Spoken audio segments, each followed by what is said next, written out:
What is it? Another case for Nick Carter, Master Detective.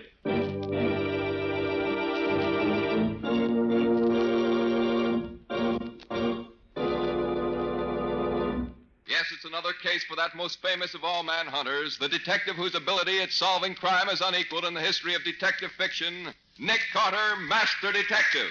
Tonight's curious adventure... The body on the slab. For Nick Carter and the mystery of the missing husband.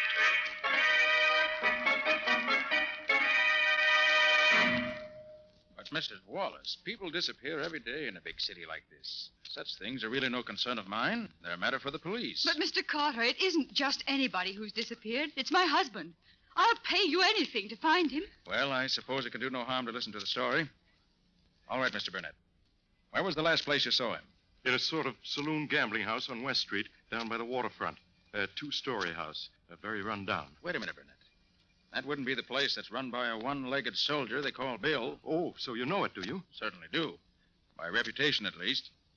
Here. I want you to look at this picture. You recognize it? Yes, that's the place I'm talking about. I thought so. Mrs. Wallace, I'll take the case. Oh, Mr. Carter, I knew you would. Yes, I have a score to settle with that old rat with a wooden leg, and this may be my chance to do it. All right, Mr. Burnett. Let me have all the details. Well, that's Vernon Wallace, my friend. Vernon and I had been making a night of it, and we ended up at this Bill's place. How did you happen to go there? Well, Vernon had heard that it was a great place for a fast poker game, and he was determined to try it. I'd heard it was a pretty tough place, and I attempted to talk him out of it, but I couldn't do it. So about 1:30 or 2 o'clock this morning, we went down there. We were the only ones there. To make a long story short, Vernon and that old guy who owns the place got into a game, and no matter what the old guy did, Vernon won. I was afraid for him in a dive like that, and I tried to get him to quit and go home with me. But he refused. He told me to get out and leave him alone. And Vernon hasn't been home since then. And he hasn't been seen anywhere since then. Afraid that he never left that place alive. Well, I see. The place to start looking for clues is certainly the Old Soldier's Tavern. I'm going down there tonight. I know enough tricks with cards so that I can be sure of winning. And maybe old Pegleg will try to treat me as he treated Vernon Wallace.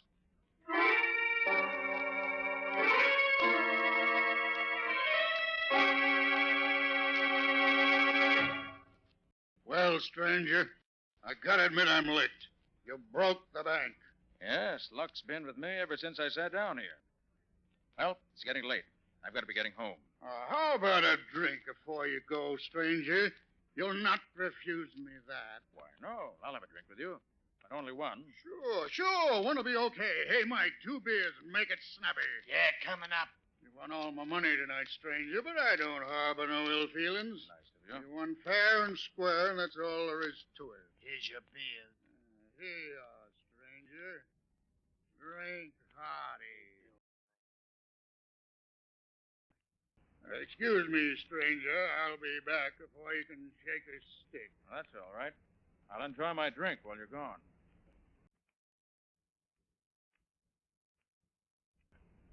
Stranger, Mike and I've taken a fancy to you.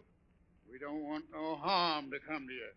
Look, why don't you stay here all night? Mike's got an extra bed upstairs he'd be glad to let you have. Then tomorrow you can go home and nobody'll bother you.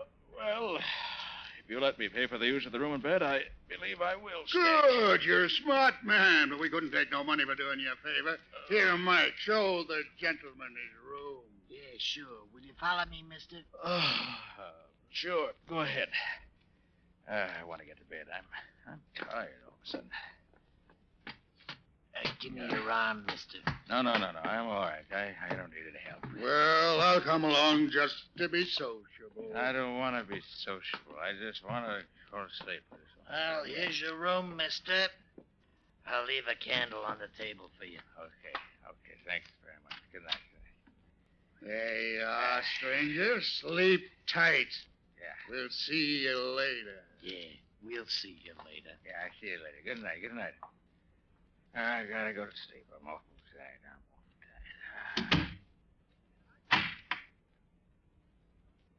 Well, got myself into this easy enough. Hope I'll find it as easy to get out again when the time comes. No light, but a candle. One it'll do to give me a look around. Instead of this bed.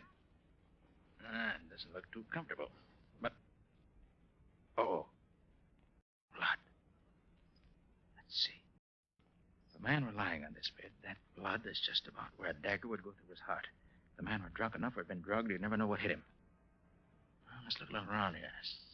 I wonder what's in this closet. Uh-huh. Locked. Well, that won't keep me out long. Not as long as I still have my keys with me. Try this one. No.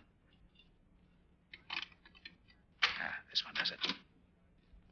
Well, this is interesting. Old clothes. Here's a vest with blood on it. And here's a shirt and a jacket. Both of them bloody. Unquestionably, these came from some of the victims. Well, nothing to do now but wait for that one-legged scoundrel and his pal to make the next move. And I guess I'll be safe if I merely sit on the edge of the bed now.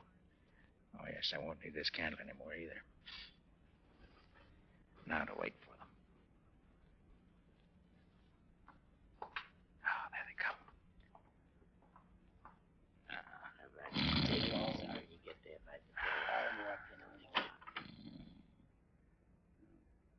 He's asleep, all right.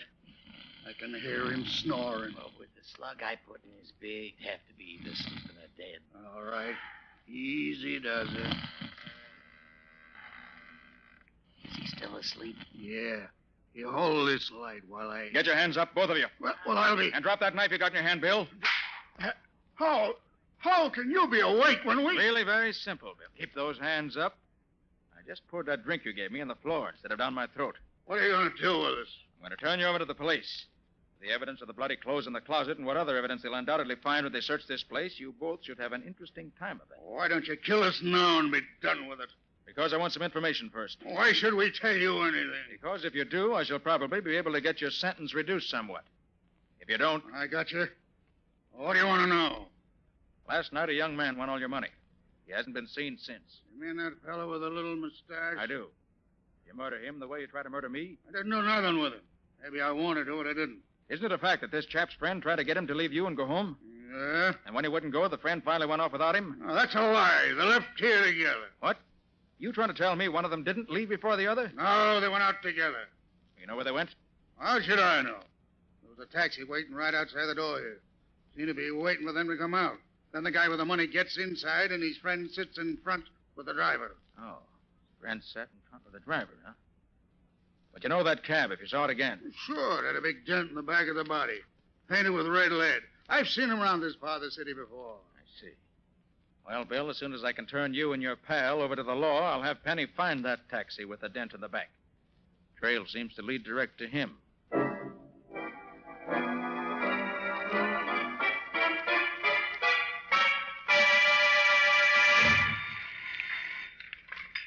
Nick Carter's office. Oh, hello, Patsy.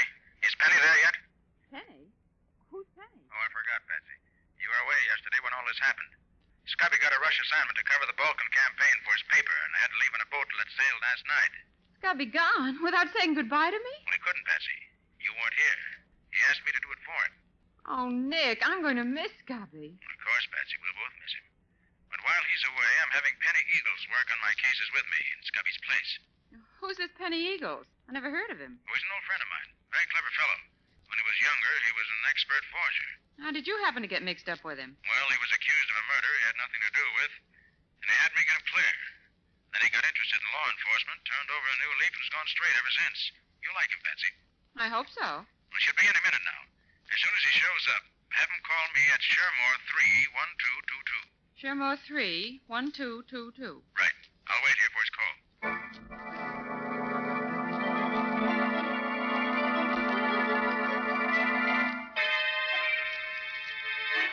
You're right, Penny. That's the taxi we're looking for. And I know that driver. You do? Yes. John Hagan, ex-convict and confidence man. Friend of yours? Hardly. Seen him in court several times, but he's never seen me. What's he been doing since you've been watching him? Well, all afternoon and the early part of this evening, he's acted like any other cabbie. Taking whatever fares he could get. But the latter part of the evening, he's been fussy about who rides in his cab. How do you mean? Well, I've seen several parties try to take his cab. But all he's picked up in the last 2 hours were 2 drunks, and oh, were they pie-eyed. I see. I think I know what he's looking for, Penny. And I'm going to give him just the kind of a passenger I think he wants. Wish me luck. But, Nick, what are you going to do? Well, so long, old fella. I gotta be getting home now. I'll see you tomorrow, maybe, huh? Okay. So long, but don't take any wooden nickels. Okay, pal, that's fine. Don't take a wooden nickel. I had to. Hey, taxi, mister? Huh? Taxi? Taxi, Hey, mister? what do I want a taxi for? I got a Well, car a of my friend own. of yours I- told me to come for you and take you home. Oh, a friend of mine, huh? Oh, well, that's all right. It's okay. Where's the door? I can't find Hey, what's out. the address, mister? The address? It's the corner of 2nd and 5th. And don't bother me anymore, bud. I gotta get me some sleep. Yes, Okay, sir. drive on, McDuff.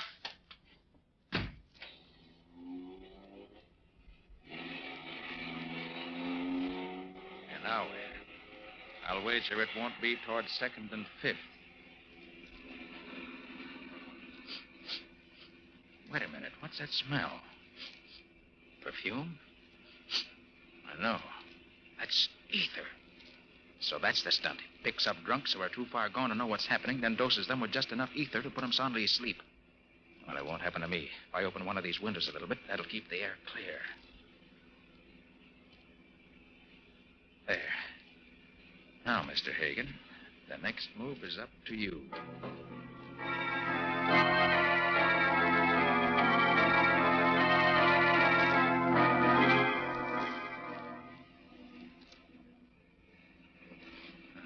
Certainly plenty deserted, way out here. Wonder how much further we're going. I better get this window shut again so he won't suspect anything.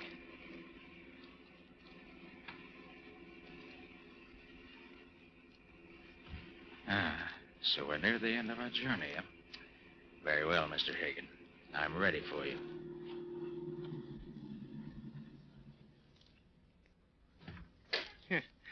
Sleeping like a babe, ain't you? Well, let's see what you got in your pockets. Then I'll dump Make you a out. move, Hagen, and I'll blow your brains out. What the... Who the deuce are you? I'm a detective. See this? Well, what you want with me? I wanted to find out what your scheme was, and I found out.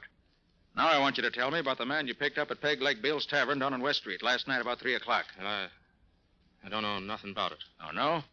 Look, you waited for him outside of Bill's place. He rode in back. His companion rode up front with you. During the ride, you gave him ether through that devilish device you've rigged up in this taxi of yours and made him unconscious. Yeah, if you know all that, why do you ask me, huh? Because there are 2 things I don't know. And if you want to avoid further trouble, my friend, you'll tell me.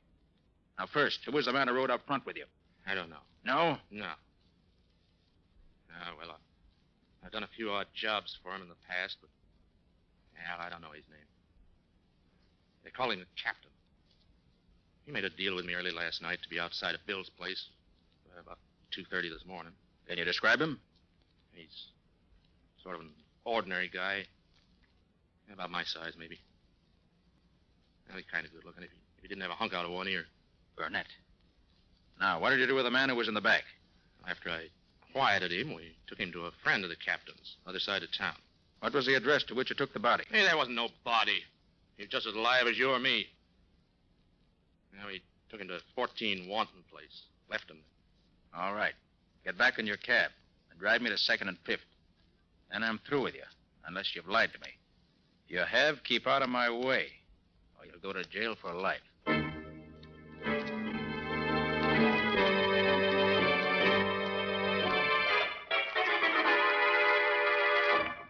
This is where Mrs. Wallace lives, Patsy. Well, I hope she's home. But, Nick, what do you expect to find out here? I don't know, Patsy. The thing that puzzles me about this case is why Burnett wanted to do away with Wallace.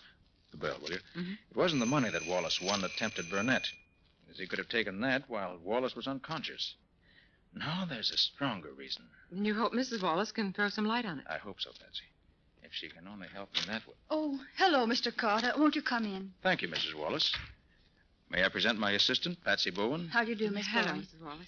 Please sit down. Thank you. Thank you. Tell me, Mr. Carter, have you found out anything about my husband? Well, nothing definite, I'm sorry to say.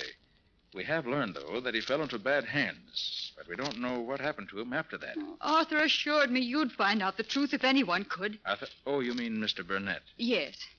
Yes, he's been so kind to me. He's done so much to cheer me up. Well, except for his kindness, I'd have gone crazy. You've known him long, Mrs. Wallace? All my life. We were brought up together. And then, too, he and my husband have been business partners for, the best of friends for years. You think a great deal of him, then? Yes, indeed. Mr. Carter, at one time, before I met Vernon, I would have married him if he'd asked me. Then I met Vernon and really fell in love with him. But even after I married Vernon, Arthur continued to be my best friend. I think very highly of him. You're lucky to have such a friend, Mrs. Wallace. But he could never take my husband's place. You must find Vernon, Mr. Carter. If it's possible to find him, Nick will do it. Yes, Mrs. Wallace. You may rely on me for that. Well, shall we be running along now, Patsy?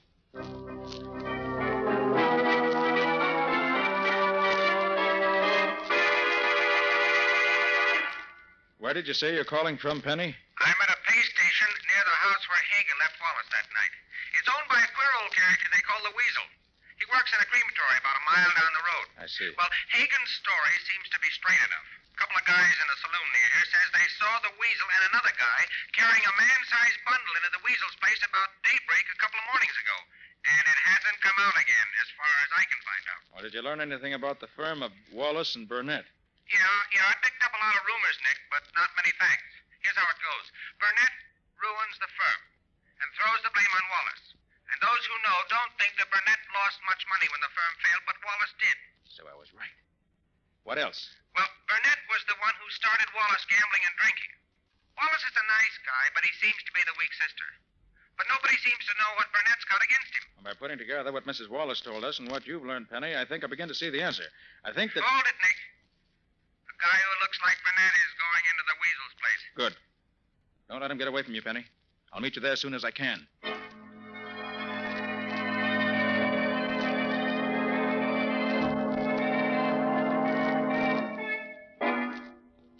Yep. You're right. You're right, Nick. They did bring that casket here to the crematory. I thought they would.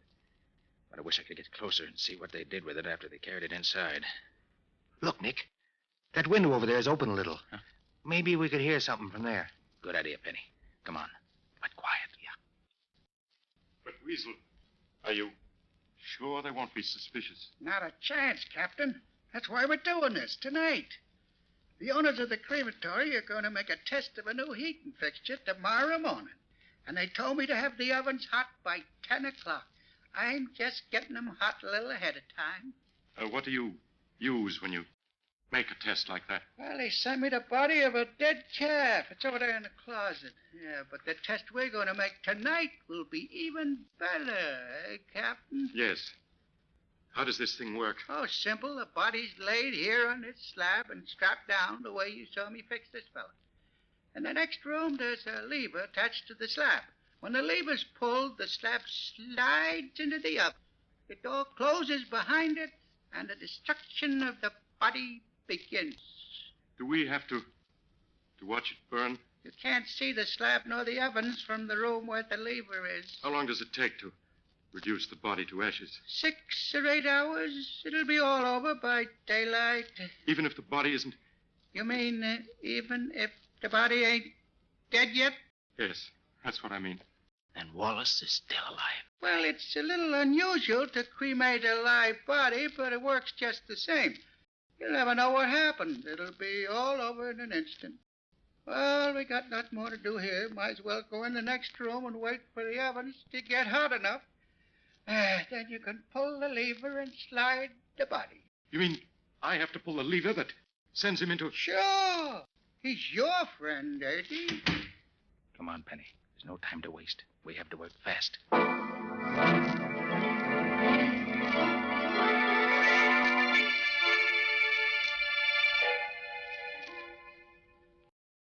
Mr. Burnett to see you, Nick. Oh, yes. Come in, Mr. Burnett. I just want to take enough of your time to tell you that Vernon Wallace's body was found last night. Really? Where was it? Floating in the river. Mrs. Wallace has identified it by a ring and certain other articles found on the body. Must have been a terrible blow to her. She's badly broken up, naturally. But I hope to be able to console her, in part at least, for her great loss. I'm sure you will. Will this repay you for your trouble? Oh, amply, Mr. Burnett. And thank you. Good. Good day, Mr. Carter. Good day, Mr. Burnett. But if you think I'm going to drop this case now, Mr. Burnett, you're crazy.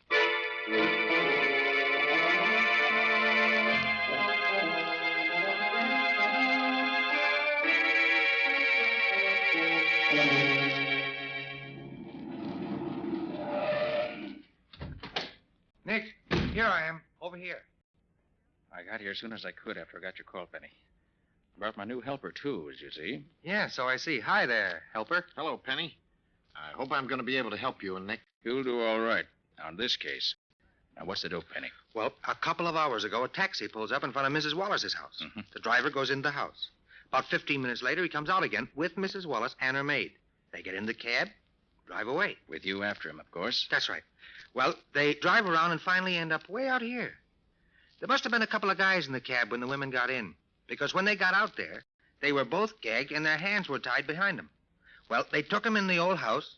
I found a phone to call you. Did they hurt them? Well, not so far as I could tell. Gee, I wish I could see what they're doing now. I hope they're all right. Oh, Millie, this is terrible. My mouth is still sore from that dirty old cloth they used for a gag. Where do you suppose we are? Oh, I don't know, Mrs. Wallace. I never been this far from town before. Could you see anything out of the window? Oh, nothing I recognize. Oh, I should have known better than to be fooled by such a simple trick. I might have known that old Mrs. Parker couldn't be so sick she had to see us at once. Why, I saw her only the day before yesterday. No, fooled me all right. I thought I hope you're comfortable, ladies. we are not. We certainly are not. What's the idea of bringing us here? Well, I'll tell you. The chap says as how he's going to collect some big dough from you two. You mean we're being held for ransom? Yep. Well, how much money do you want? Well, the chap says he won't take less than $50,000. Oh, Mrs. Wallace, we'll never get out of here. Nonsense. He must be insane to expect me to pay him that amount of money. Well, he says he won't take a cent less. Well, he won't get it. Never. And he's a dangerous man. You better not get him mad at you. I'll be back at 8 o'clock tonight for your answer. Oh, he'll kill us. I know he will. Be quiet, Millie. He won't kill us as long as he thinks there's any chance of getting the money out of us. But what if we get... A man at the window. It's Mr. Burnett. Oh, Arthur. Arthur, I hoped you'd come. Are you safe, Louise? Have they hurt you? No, Arthur. We're both safe. But how did you ever find us? I just climbed up the porch to the roof, then over to your window. Have they told you why they brought you here? Yes, they want ransom. $50,000. And they'll kill us if you don't save us. Not while I'm here. I'll see that no harm comes to you. But what can you do? You're only one against the two of them, and they're both vicious criminals, I know. Do be careful, Arthur. Louise, if I save you from these rats, do you think that you... Ask me later, Arthur. Not now, please. Very well, if you say so. Now tell me, what time are the men coming back again? Do you know? The man we talked to said they'd be here at 8 o'clock. That gives us just over an hour. Now, here's my plan. When they come, I'll be here...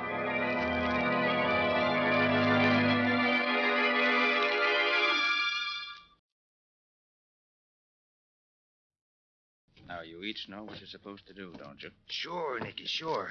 You know, this ought to be fun. I haven't played cops and robbers since I was a kid. Same here. This should be good. Well, I hope you two aren't disappointed. But you can't tell about these things, so watch your step, both of you.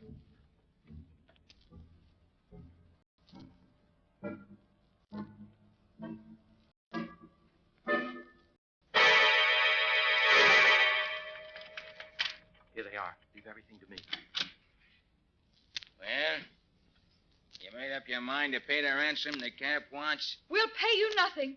Not a cent. You know what that means, don't you? It means that you better get your hands up, all three of you, if you want to live. Who are you? I'm here to save these two ladies from you and your gang. Oh, yeah? Let him have it, fella. Oh, I warned you.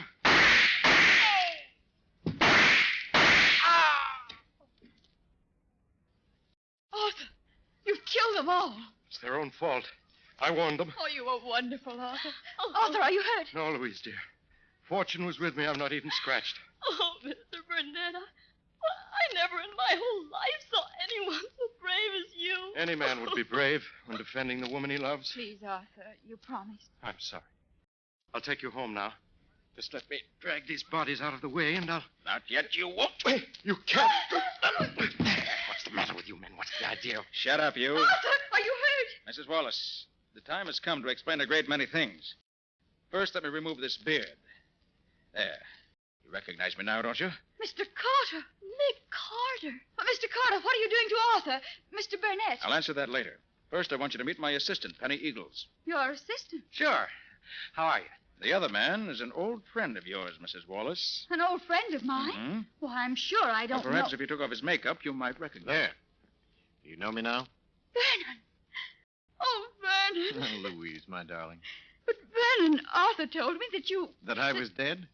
Oh, yes. Arthur Burnett told you a great many things that were not true. But, Vernon, he showed me your ring, your lodge pin. He said he took them off of your dead body that the police found in the river. Burnett took those articles from your husband's body, right enough, Mrs. Wallace. But it was while your husband was still alive. And it's no fault of his that I'm not dead now. You don't mean that Arthur... That's exactly what I do mean. He's been lying to you for years, Mrs. Wallace. It was he who ruined your husband's business and caused him to lose so much of his money. It was he who first induced your husband to drink and gamble. And it was he who was responsible for your husband's disappearance a few days ago. But that's a lie. Oh, no, it isn't. As a matter of fact, Louise, dear, if Mr. Carter hadn't fooled him by putting a dead calf in my place on that crematory slab, Arthur Burnett would have been my murderer. Oh, no. No, that can't be true. Furthermore, it was Burnett who arranged for your kidnapping this afternoon. Oh, but... He did it so that he could suddenly appear and rescue you from the members of the kidnap gang, who were in reality men in his employ. But why should he do all these horrible things? Because he's been in love with you ever since he first met you. And ever since your marriage to Wallace, he's been insanely jealous of him. Everything Burnett's done has been to make you despise your husband and turn instead to him. That's a lie, Carter. Oh, no, it isn't, Burnett. I can easily prove it. Penny, let me have the gun with this Burnett shot us during the battle a few minutes ago. Sure, Nick. Here you are. Thanks. Look here, Mrs. Wallace. This pistol has 8 shells in it. Burnett fired 5 shots at us, but there are still 3 shells left. And here they are. Why, those are blanks. They couldn't hurt anybody. Exactly, Mrs. Wallace. And the shells in the pistols that his men were to use in the fights were blanks also. And if I were a beautiful woman in distress and a man came to my rescue with his pistol loaded with blanks, I think I should find it extremely difficult to believe that he was being on the level with me.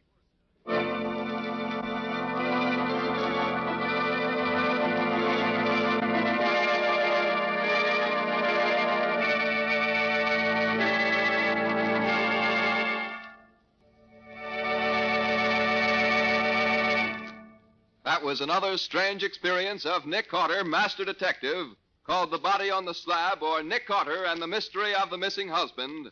Another of the curious adventures of Nick Carter, which are brought to you regularly at the same time by WOR Mutual.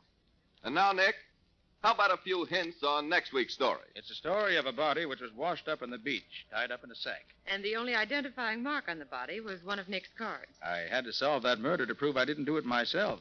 And I found that the real culprit was the killer who used a clue that pointed directly to him to prove that he couldn't have done it. And the killer tried to drown both Nick and myself when the chase got too warm for comfort. But as you can easily see, he didn't succeed. So long until next week. So long, folks. And so long to you and Nick for now, Patsy. In the strange adventure you have just heard, Nick Carter was impersonated by Lon Clark, Patsy by Helen Choate. Original music was played by Lou White. The entire production was written and directed by Jock McGregor.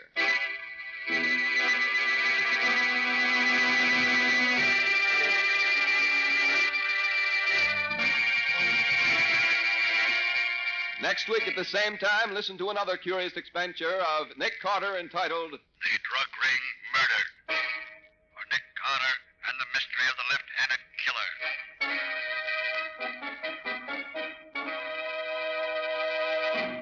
This story is a copyrighted feature of Street and Smith Publications, Incorporated. The Return of Nick Carter is produced in the studios of WOR and is broadcast over most of these stations every Wednesday evening at 8:30 Eastern War Time.